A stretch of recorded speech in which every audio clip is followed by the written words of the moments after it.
Anak-anak kecil zaman sekarang lebih hafal luar kepala lagu orang dewasa dibanding lagu anak-anak. Kalau sudah begini, para orang tua juga kena imbasnya, termasuk Alia Rohali. Ibunda Anjani ini khawatir melihat Anjani tumbuh melampaui usianya. Hal tersebut dikarenakan minimnya produksi lagu-lagu anak di pasaran, sehingga mau tak mau anak-anak pun melahap habis lagu orang dewasa. Melihat hal itu, Alia berinisiatif memproduseri album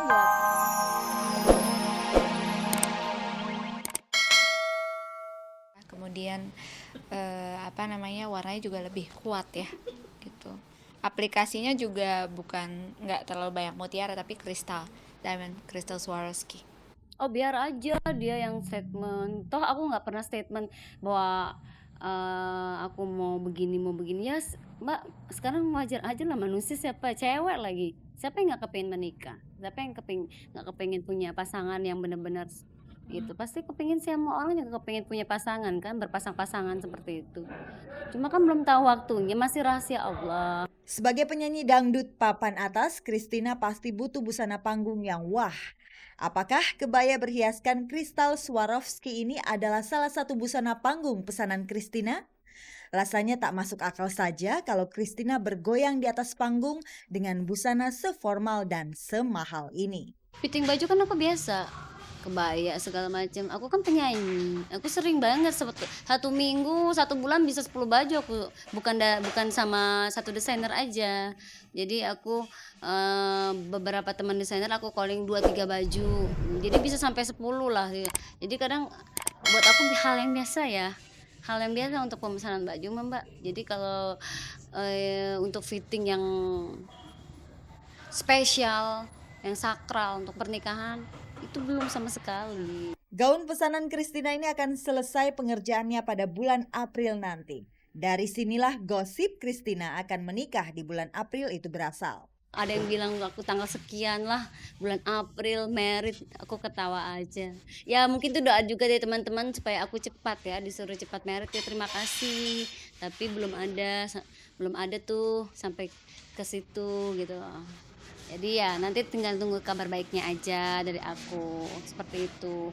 Aku sih minta doa yang terbaik yang tadi aku bilang. Jadi saat ini belum ada yang namanya fitting-fitting baju untuk merit, nggak ada, belum sampai ke situ.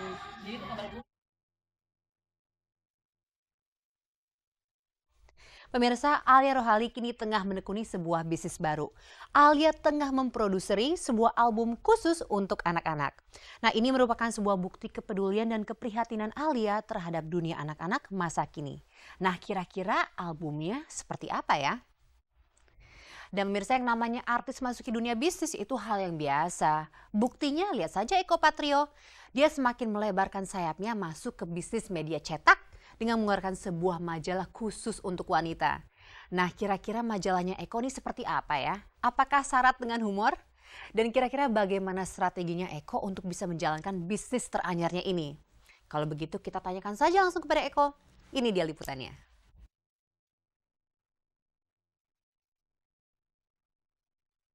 Naluri bisnis Eko Patrio memang sudah terasa. Selain punya rumah produksi dan kafe, tak lama lagi Eko akan menerbitkan majalah perempuan bernama Violet. Sebetulnya bisnis barunya ini sudah jadi impiannya sejak 5 tahun lalu, tapi baru terrealisasi tahun ini. Untuk urusan komposisi dan isi berita, istri Eko, Fiona Rosalina, paling banyak urun ide. Kontribusinya besar sekali karena pertama kali bikin majalah yang pertama Eco Sounding gitu. Eh, ada niat ya bikin majalah yang kayak gimana ya Bun gitu. Bacaan tuh majalah yang fashionnya tidak terlalu kebanyakan, terusnya ada ini, ya dia ngasih gambaran karena dia kan perempuan yang ngerti gitu loh. Oh itu. Nah terus kedua ya dia tentunya pendanaan lah yang di tangan dia lah yang besar sekali gitu lah. Dan dia paham sekali untuk itu. Isi dari majalah ini sih lebih banyak jualannya ke perempuan. Emang sasaran targetnya perempuan yang umur 25 sampai 40, wanita yang tegar, wanita yang mandiri, wanita yang tidak cengeng gitu lah ya. Jadi kita bisa melihat bagaimana perjalanan wanita suku Dayak itu kita buka. Violet itu artinya adalah warna kesukaan Dewi Venus, Dewi Cinta gitu loh itu. Dan buat Eko wanita suka banget pastinya dengan nama violet dan warna-warna violet seperti ini gitu. Sepertinya Eko tak ingin mengandalkan kemampuan lawaknya semata. Bisa jadi Eko punya obsesi menjadi raja media. Kecintaannya pada dunia jurnalistik membuat Eko fokus pada bisnis majalahnya ini. Majalah ini tidak, saya berharap kita udah niat nggak menggunakan bahasa asing. Kita menggunakan bahasa Indonesia yang benar dan baik gitu, maunya gitu. Jadi ya udah ada bacaan Suar, Kilas Pesohor, Prima Padusi. Perempuan pun juga kita udah mau ngebiasain dengan kata puan.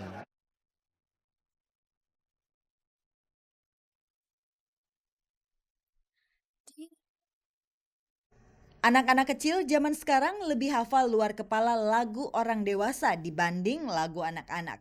Kalau sudah begini para orang tua juga kena imbasnya, termasuk Alia Rohali. Ibunda Anjani ini khawatir melihat Anjani tumbuh melampaui usianya.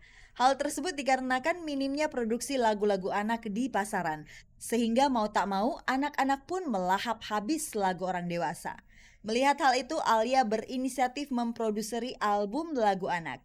Kemarin ia melemparkan album Alika Sahabat Tersayang. Sayangnya, sang penyanyi Alika urung hadir dalam peluncuran albumnya ini. Ya sebagai seorang ibu, gue melihat atau gue kepengen anak gue itu dan anak-anak yang lainnya di Indonesia itu bisa mendengarkan lagu-lagu anak yang mendidik, menghibur gitu.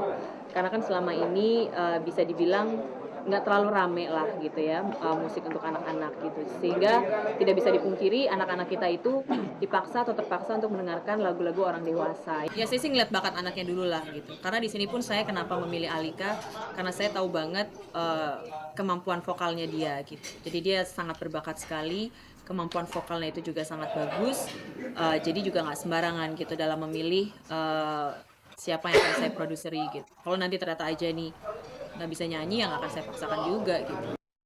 Terobosan Alia ini boleh dibilang spekulatif karena saat ini anak-anak kadung terbuai dengan lagu-lagu orang dewasa. Namun di sisi lain, bisnis baru Alia ini bisa jadi lumbung pencarian baru buatnya. Mungkin Alia sudah ancang-ancang jika suatu saat nanti profesinya sebagai artis tak lagi menjanjikan.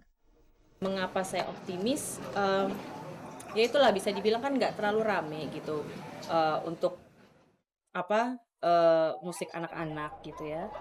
Dan saya pikir kita juga sebagai orang tua selalu pengen memberikan yang terbaik buat anak-anaknya gitu. Ya anak Indonesia itu kan ada jutaan gitu. Masa sih orang tua nggak mau beliin satu album anak-anak untuk didengarkan oleh anak-anak mereka gitu, yang insya Allah mendidik dan menghibur.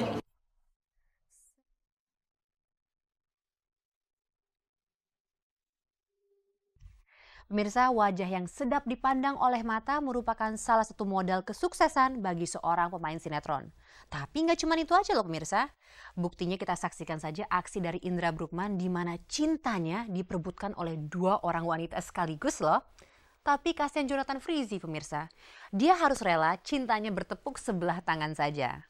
Nah, ini merupakan sedikit cuplikan dari kisah-kisah yang lekat dengan kehidupan anak-anak muda yang dapat Anda temukan di sebuah sinetron yang berjudul Impian Cinderella. Lantas seperti apa totalitas akting mereka? Pemirsa, kita saksikan bersama liputannya berikut ini. Maukah kamu menikah dengan saya?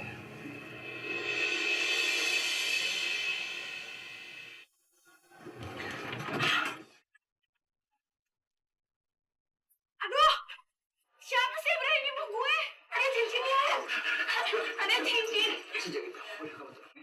Mengidam-idamkan sosok pujaan yang tak kunjung menghampiri, tak ada salahnya Anda menyaksikan para artis rupawan ini. Hitung-hitung figur mereka bisa dijadikan acuan.